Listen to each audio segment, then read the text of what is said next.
Hello and welcome.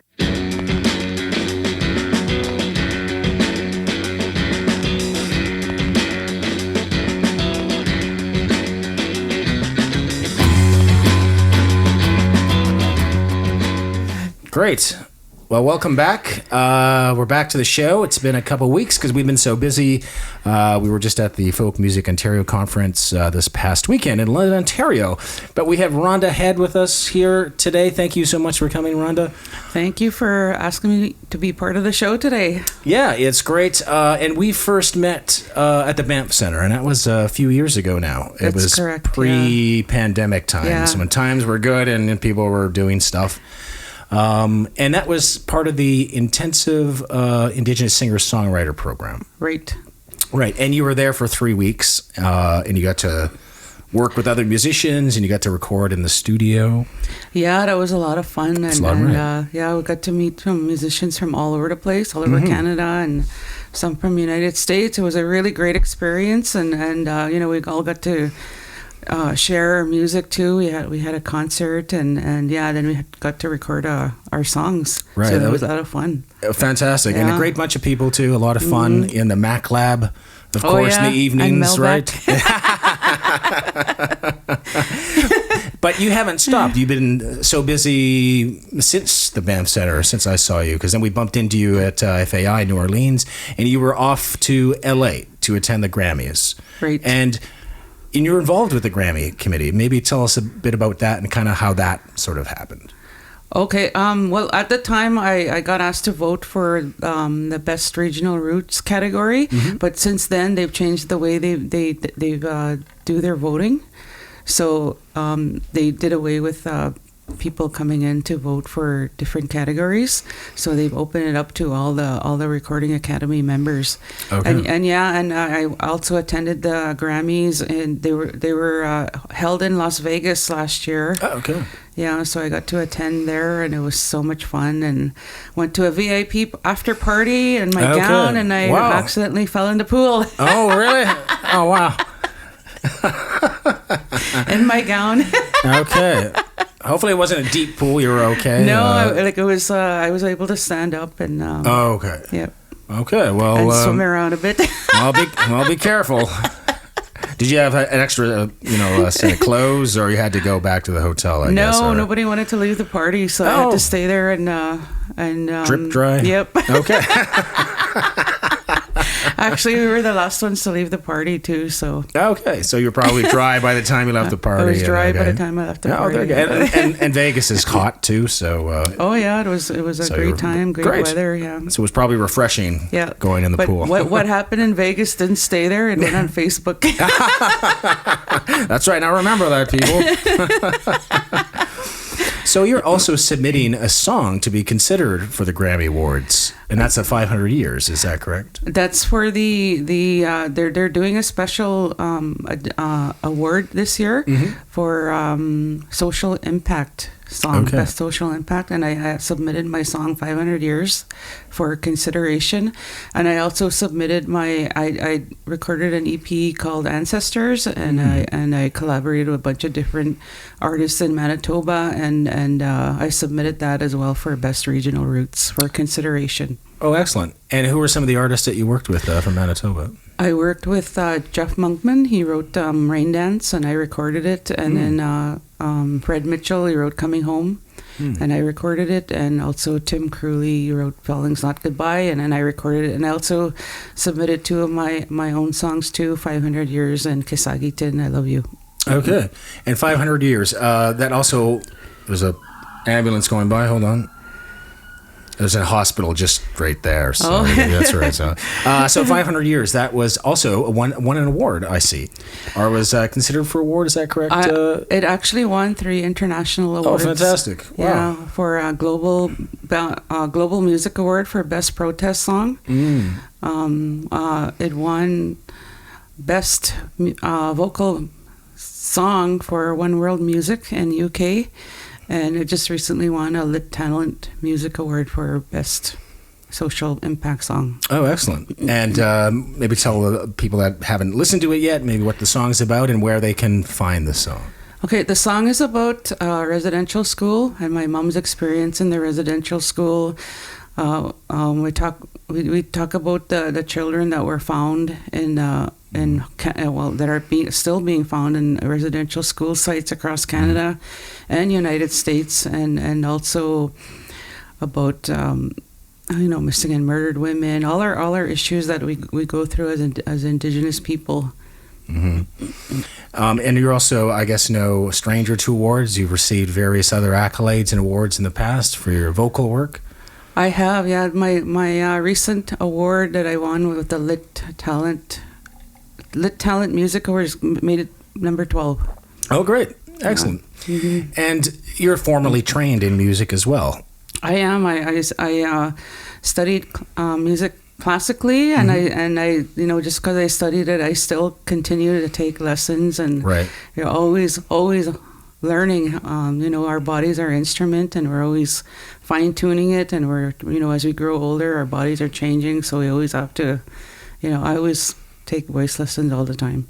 Right, because I noticed for myself, I don't know everyone else, but as I got older, my vocal range changed. I can't hit, those high notes I used to hit, unless I wear really tight pants, and I can hit them.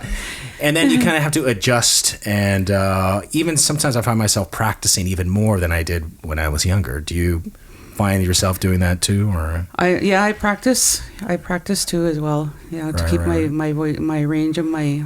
Keep the range of my voice the same. Right, because if you don't, it's like a muscle. If you don't work it out, you kind of lose the Right, yeah. Great. So when did you first become interested in music? Was it something you always wanted to do as a little girl, or? Well, what happened was my sister, I think I was like 6 years old or something. My sister was excelling in music and in her school, and then my parents bought her a piano, and she just played the piano because our parents bought it, so she was playing it. And then when I heard the sound of the piano, I'm like, oh my God, I want to do that too. So I enrolled in piano. They enrolled me in piano lessons too, and I just totally fell in love with the sound and the music and reading the music. I was starting to play classical music, and then from there I went on to band in high school, and then from there I actually moved here to Toronto.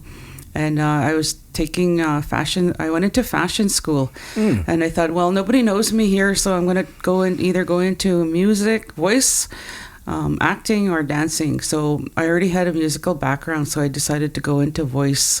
So when I went to go, at that time it was like, I think it was 87 I moved here, so that. Remember, there were still phone books at the time. Oh, that's right. I still use them. I don't have a cell phone, so that it was like that thick, right? And then and when I started looking for a music teacher, I looked into the music section, and it was like about an inch thick of music teachers. And Toronto's such a huge city, and I'm like, oh my goodness, how am I going to find a music teacher? So I went into the middle of the music section, and then I just went like this. Oh. And that's who I called. Okay. And they happened to live in my area of the beaches where I was staying at the time. And I called up the music teacher. We made arrangements for voice lessons, and then I went to his place. I knocked on the door, and he opened the door, and there was this real beautiful man that looked like Warren Beatty. And I'm like, oh my God, and I almost ran away, but I'm like, no, you're here to take voice lessons. And he happened to be an opera singer, and I was open to to whatever. Right. Yeah, because I was in a city where I didn't know anyone, and nobody knew me, so I was open to it. And I fell in love with the music. I already loved classical music, but I got introduced to opera music, and I started working on opera arias, and my teacher he saw something in me that I didn't see, and that's how I first found my voice for classical music. Right. Yep. And it's good to have a good teacher or instructor or even mentor, because they do see what you may not see. Because I know a lot of artists, they're very self-critical, and they're always but I mean, that's good to be self-critical for sure, but not to the point, I guess, where it cripples your career, what you're doing. But it's good to have a good teacher that can kind of guide you through the process so you can realize your full potential. And your vocal range, it's mezzo-soprano? I'm a mezzo-soprano. Okay, and what does that mean for the rest of those people that don't know what that is? Well, a soprano, like they reach the really high notes comfortably. I think it's it's no big deal for them to hit the high notes, and I can hit. I'm somewhat at a soprano range, but my voice where I'm comfortable at is at a mid-range voice level. But Okay. I can hit the real high notes where it starts in my throat. Great. And mezzo-sopranos, their voices are more richer too compared to sopranos. Okay. So you could say it's probably the preferred vocal range. Or I could say that. You could say that, yeah. And we're also there's not very many mezzo-sopranos. Oh. There's sopranos everywhere. Oh, there you go. So then Yeah. you're always guaranteed a gig somewhere if they need mezzo-soprano. Great. That's excellent. Yeah. And then you've been releasing music over the years, and how many releases do you have to date? Oh my goodness, I didn't even count. But during the pandemic, I was just releasing one single after the other, and I'm going into the studio again to record another song that Darren Anderson from Manitoba wrote. So that one I'm going to be working on in the next couple of weeks. Okay. Yeah, and possibly I'm hoping to do a cover of a Christmas song. Oh, Christmas. Okay, what Christmas song? Or can you tell us? I don't want to tell you right now because Okay. right now only I don't think there's no female that have recorded that song. So Really? I don't want to tell anyone right now. Okay, so it's a classic, a Christmas classic. Like It can be. you don't have to tell us the song. It's a bluesy song. It's Okay. really cool. Okay. Yeah. Well, we're looking forward to hearing that. That's going to come out this Christmas, I guess. I'm hoping it's going to come out this Christmas. Okay. Yeah, I'm hoping to record it in a couple of weeks. Excellent. And then you're also very actively involved in the music business, like the business side of things. Maybe tell us about why you're here in Toronto. Okay, well, I sit on the board of the SOCAN, and today they're having the SOCAN Awards at the Sheraton downtown Toronto. And we also implemented a new category called the Vince Fontaine Indigenous Song Award, and it's going to be presented to Snotty Nose Res Kids and Jesus tonight. So I'm really looking forward to attending, and they're performing tonight, so it's going to be that's going to be great. a really great evening. And that's at the Sheraton as well? Yes. Great. And it's only open to SOCAN members, or can anyone from the public? I believe anyone can go. Get tickets to go. Great. And then what kind of work do you do with SOCAN? Like, do you advocate for Indigenous sort of singer-songwriters as well, or what's it's basic? It's more about the business side of SOCAN. Okay. And they lay. I'm like a liaison with Indigenous musicians, I guess you could say. Yeah. So when they have questions about the Indigenous musicians, they'll come and ask me, and right. And is there a large Indigenous membership within SOCAN, or are they trying to get more Indigenous musicians and let people know about how SOCAN works and so forth? I believe the numbers are starting to climb. Okay. And we're starting to we need to recruit more Indigenous artists out there, because they need to know if they're recording music, they can get royalties from their radio play. That's right. They can get their $5 at the end of the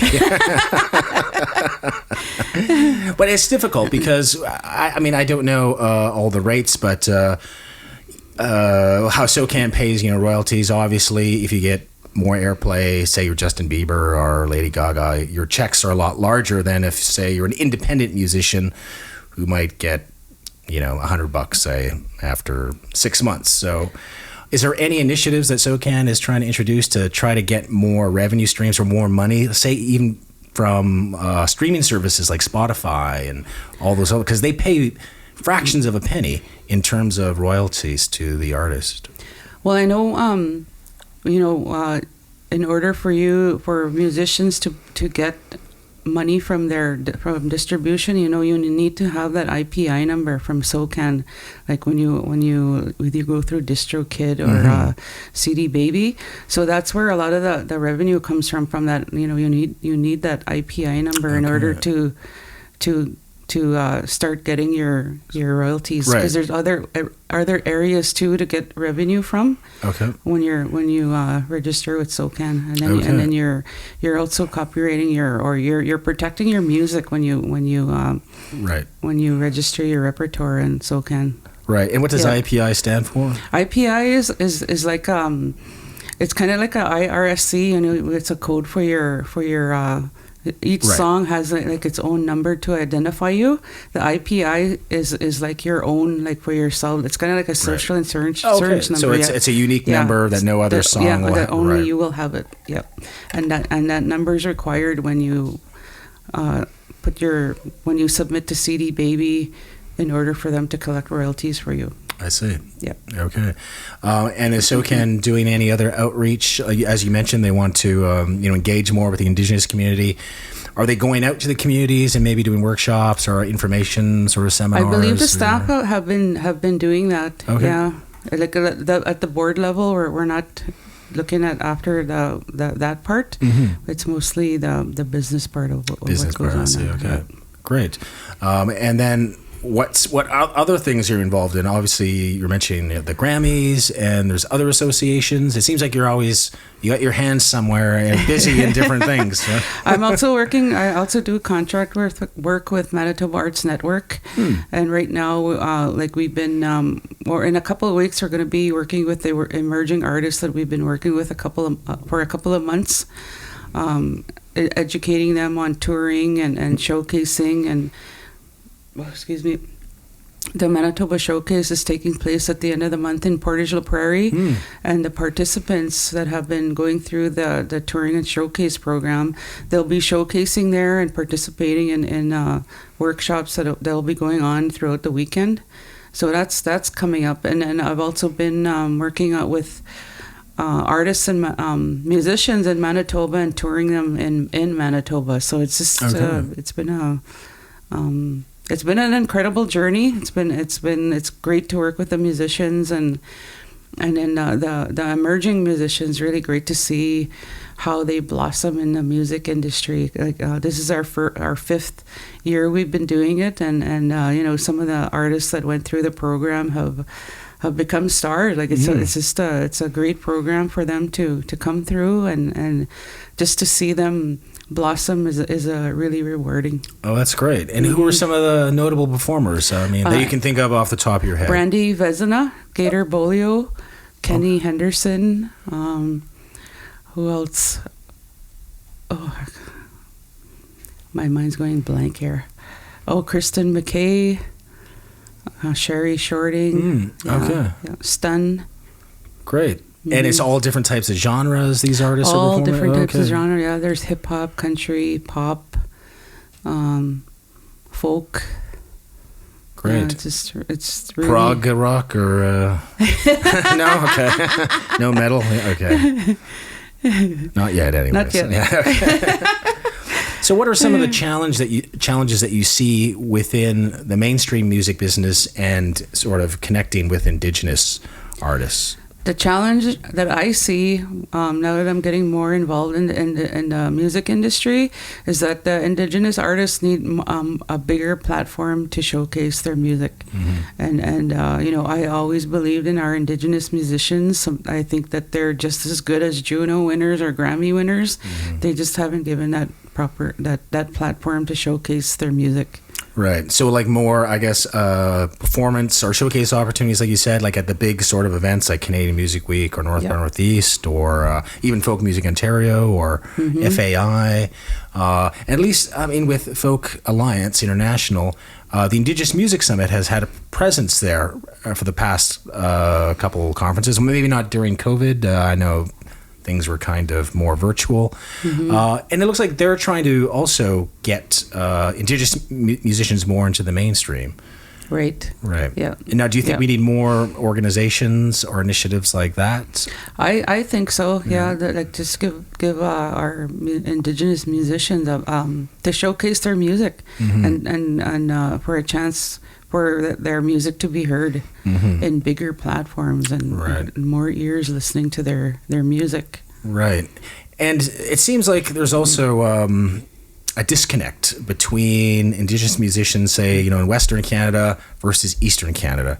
Like there's, I don't know how to describe it, but no one knows what each other is sort of doing. Even with the internet and stuff, there seems to be somewhat of a disconnect.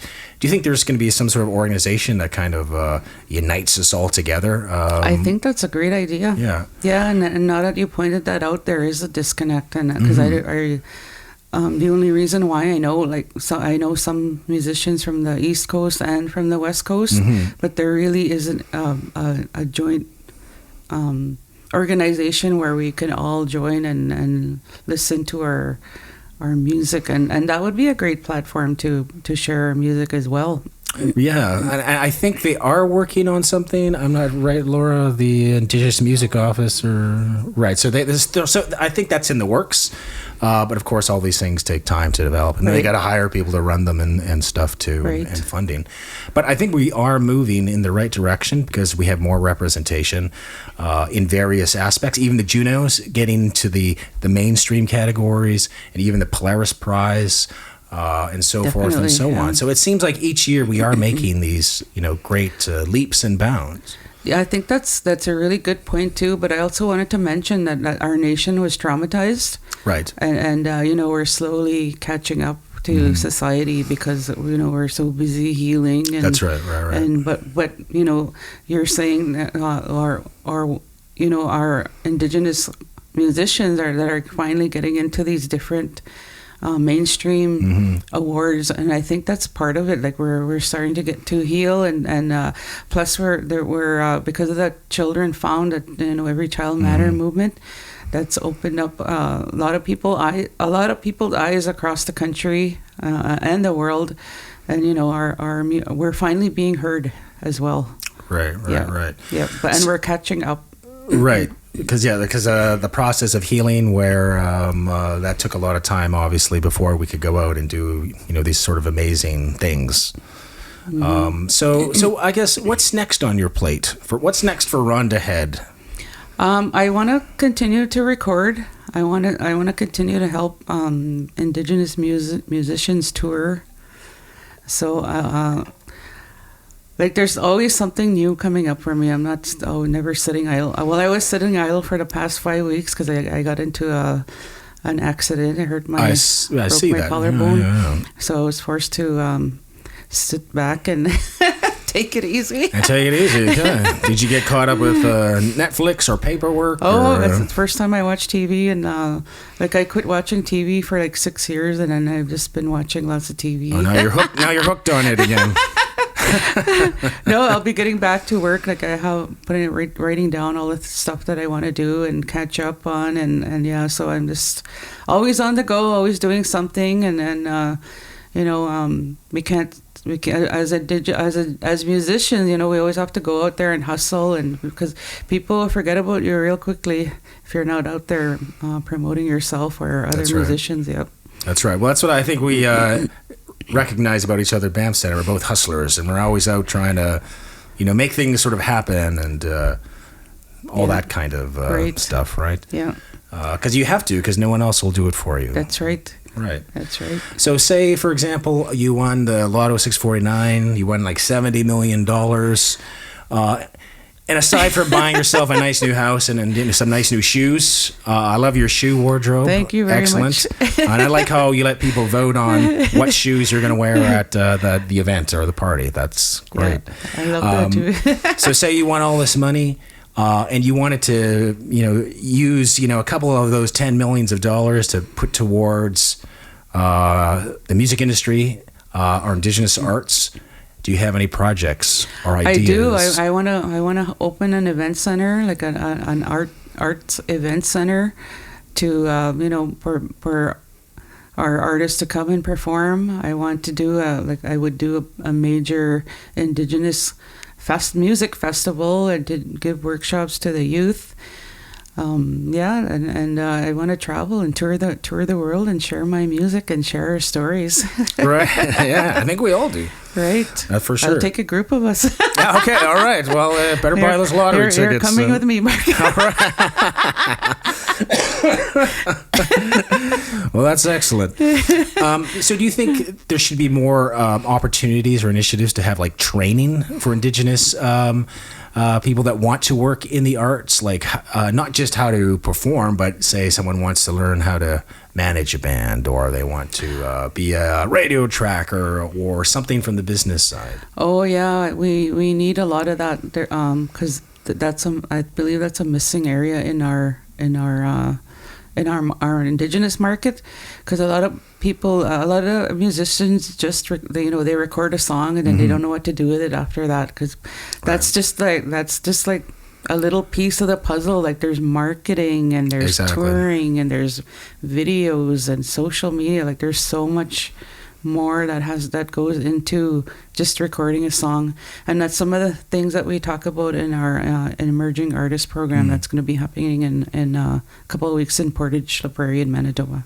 Great, because it's important to let artists know that the recording aspect, that's really 5% of the work. There's still another 95% of the work, which is marketing, promotion, and getting people to learn about you. Because an artist could have potentially 100,000 fans out there, but if they don't know that you exist, well, then how do you connect them to you, right? Right. And what did you find that works for yourself in getting people to learn about your music? Is it social media? Are you doing other kind of things to kind of raise awareness about your music? For myself, it's social media and branding myself. Everyone knows me about my shoes and my gowns. And, that's right. And how that's how I perform when I get shows. Also, applying for music awards. Your name gets out there. Right. Yeah. And of course, there's radio. There's radio. That's right. Like the radio, the advertising, and getting on podcasts like here. Right.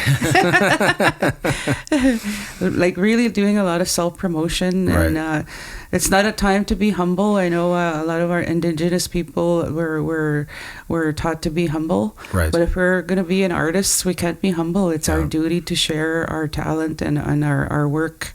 Right.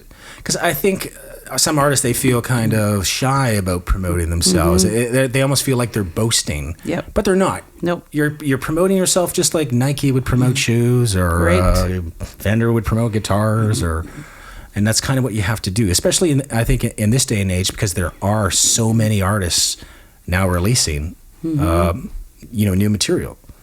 I think there was a publicist telling us how many new submissions? It was like 1,000. So how do you stand out out of those 1,000 people if the radio programmer only has 3 slots to open put in the radio that week, right? Brand yourself. Right. Yep. Not Yellowstone branding. Not Yellowstone. Right. But that's what you have to do. It's like you have to create this brand, and you have to market yourself.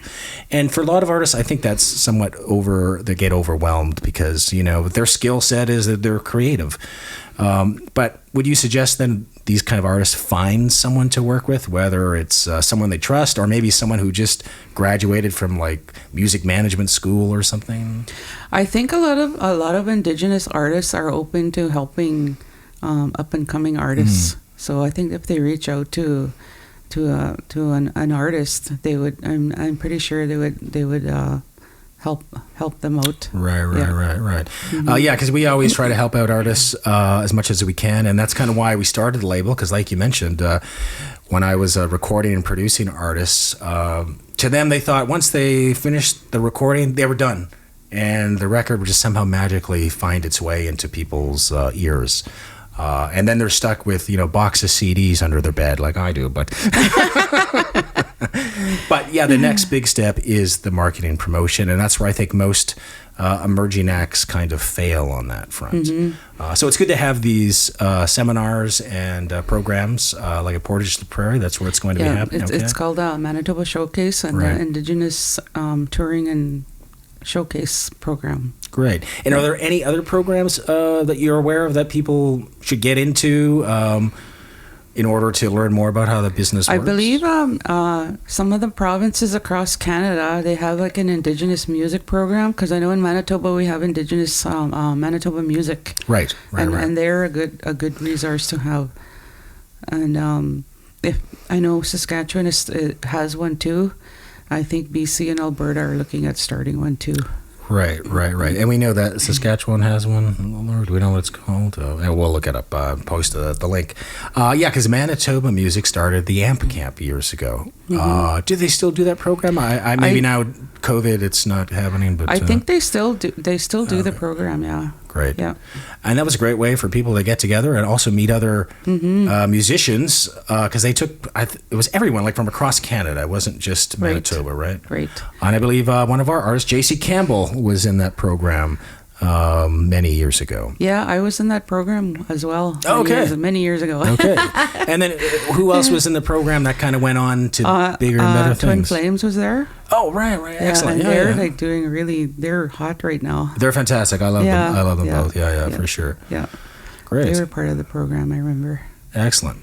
So I guess what kind of advice would you have for an Indigenous person, say, living in a northern community that maybe doesn't have access to certain associations or maybe doesn't even know about them?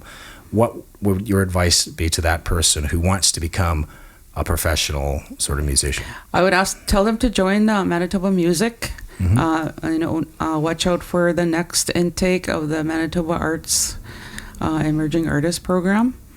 Go to open mics and start meeting musicians, ask questions, take them out for coffee. And there's grants out there where you can apply to get some mentoring from an established artist and to help you, start looking at grant money if you want to start recording or, there's lots of resources out there that you can take advantage of. More than when I started, anyway, that's for sure. Like the resources are all out there. Right. Because when I started as well, like there wasn't anything. There was no programs. Nope. There was barely the internet. I had to go to the library to look up someone's number in a phone book, like in another town, because the libraries have like all the phone books in Canada. And so before internet, you had to really work to book those shows and stuff. So right. So technology has made a lot of things easier, I think. I think so too, and with their whatever instrument they're playing, practice all the time. And if you're going into voice, consider taking voice lessons. And when I say that to people, it's not to insult their voice. The voice lessons give you technique, how to make your voice sound better and to maintain a healthy vocal.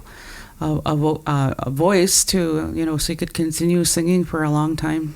And I guess that's another piece of good advice too, is to always be open to constructive criticism, because many musicians are not. Their ego gets the best of them, and they think they already know like how to sing and why do I need vocal lessons or guitar lessons. Right. And those people they usually don't go on to the next stage of their career. No, I don't think so. Right. So what are some other, I guess, errors or mistakes that you see musicians doing that they should avoid? Well, if you're a singer, I encourage voice lessons for sure, because when I can tell when someone's not trained properly by the way they're pronouncing their voice on enunciating and diction when they're singing, and you can't understand what they're singing. Right. So there's so much that goes into singing a song professionally, and then to work on that craft if that's what you want, if you want to get into that area, and be open to learning new technique to make your voice sound better.